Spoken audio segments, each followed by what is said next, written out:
Привет, это канал Илон Маск. В этом дайджесте Tesla может снизить цены на автомобили, на Starbase случился взрыв, а Илон Маск поощряет сотрудников заводить детей. Начнем с Tesla. После трехнедельного простоя в апреле и мае Гига Шанхай снова в строю и удивляет рекордами производства и поставок. Но это еще не все. В июне Model Y впервые в истории стала самым продаваемым легковым автомобилем в Китае, обогнав даже ультрабюджетный Hongguang Mini EV, постоянного лидера продаж прошлых месяцев. В скором времени нас ждет еще больше рекордов Гига Шанхай. Все потому, что модернизированная производственная линия Tesla Model Y возобновила работу. Благодаря этим обновлениям Tesla сможет производить 14 тысяч Model Y в неделю. А как только обновление получит линия Model 3, еженедельное производство составит 7700 единиц в неделю. Итого общее еженедельное производство увеличится почти до 22 тысяч.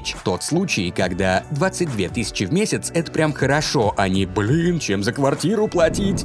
А как дела на Гига Берлин? Еще в январе Tesla получила разрешение на предсерийную сборку 2000 автомобилей для тестирования и отладки производственных процессов. Эти автомобили были только пробой пера, их нельзя было использовать даже сотрудникам компании. Так и ждала бы их судьба утилизации, если бы Tesla не подумала, а чего добру пропадать. Многие автомобили прошли контроль качества, так почему бы не использовать их в служебных целях или, может быть, даже продавать? На прошлой неделе Государственное управление по охране окружающей среды согласилось с таким утилитарным подходом и разрешило Tesla продавать предсерийные Giga Berlin Model Y. Красавчики! Кстати, Илон Маск намекнул, что Tesla может снизить цены на свои автомобили. Ранее компания была вынуждена неоднократно повышать цены наряду с другими автопроизводителями. В случае с Tesla повышения отчасти связаны с ростом спроса. Другим важным фактором повышения цен стали сбои в цепочках поставок и рост инфляции. Однако Илон Маск написал в Твиттере, что они смогут снизить цены на автомобили, если инфляция утихнет. Она же когда-нибудь утихнет, правда?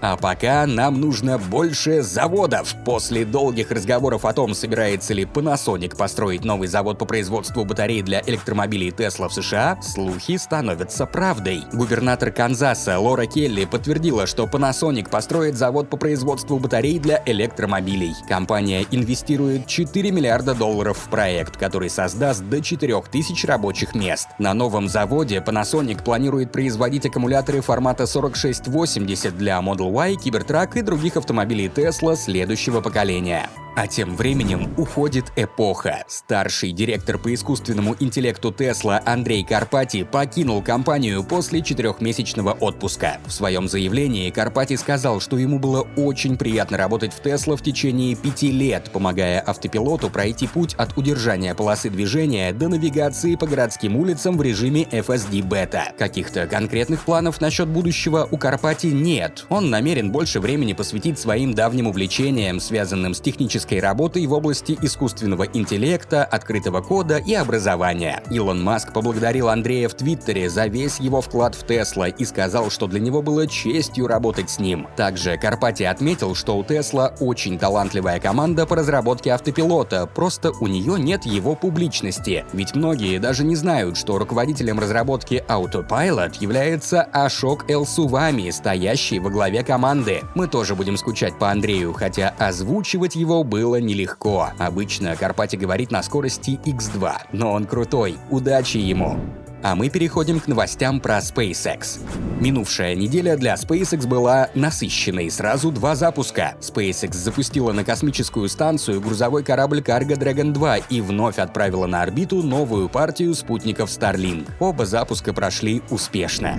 Кстати, про Starlink. Национальная комиссия по коммуникациям Республики Грузия одобрила запуск сервиса от SpaceX. В конце прошлого месяца компания Starlink Holdings Netherlands учредила дочернюю компанию Starlink Georgia и подала заявку на разрешение работы в стране. И вот, на прошлой неделе запрос одобрили. Услуги интернет-соединения особенно пригодятся людям, живущим в горной местности без постоянного доступа к сети. На прошлой неделе в Starbase прошло первое огневое испытание прототипа первой ступени Super Heavy B7. Команда попыталась запустить сразу 33 двигателя Raptor 2. Завершилось все это одним большим взрывом. При попытке запуска двигателей взорвался выбросился скопившийся под площадкой газ. И хотя прототип остался цел, Илон Маск подтвердил в Твиттере, что испытания прошли, не очень хорошо. Хотя и не так уж критично. Как бы то ни было, теперь B7 вернулся обратно на сборочную площадку, в ангар для более детального осмотра. Тем не менее, на данный момент в запасе у SpaceX есть прототип ступени Super Heavy B8 и прототип корабля Starship S-24. Посмотрим, как дальше будут развиваться события.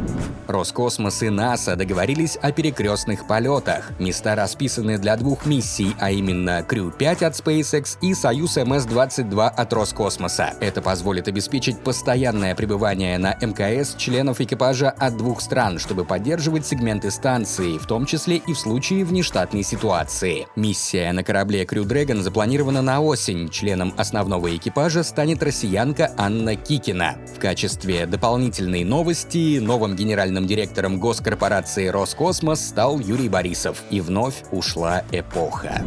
Документальный фильм от Netflix «Возвращение в космос», рассказывающий про Илона Маска и SpaceX, номинирован на премию Эмми за выдающуюся музыкальную композицию для документального сериала. Премьера картины состоялась в апреле 2022 года. Фильм осветил путь становления SpaceX с момента первых запусков ракеты-носителя Falcon 1 до Falcon 9. И в конце про самого Илона Маска. Илон Маск неоднократно высказывал опасения, что снижение рождаемости в мире может привести к окончательному демографическому коллапсу, представляющему самую большую угрозу для цивилизации. По мнению Маска, сегодня люди реже заводят детей из-за высоких расходов на их воспитание, так что Илон намерен помогать популяции не только своим примером, но и делом. Он пообещал увеличить пособия по уходу за детьми, которые выплачиваются во всех его компаниях – Tesla, SpaceX, The Boring Company и Neuralink. Маск пока не раскрывает подробностей, обещая более детальную информацию только в следующем месяце. Однако Илон отметил, что увеличение будет значительным и что он надеется, что другие компании последуют его примеру. Будущие колонизаторы Марса сами себя не сделают. Хотя, кто знает, куда устремятся технологии, может и сделают.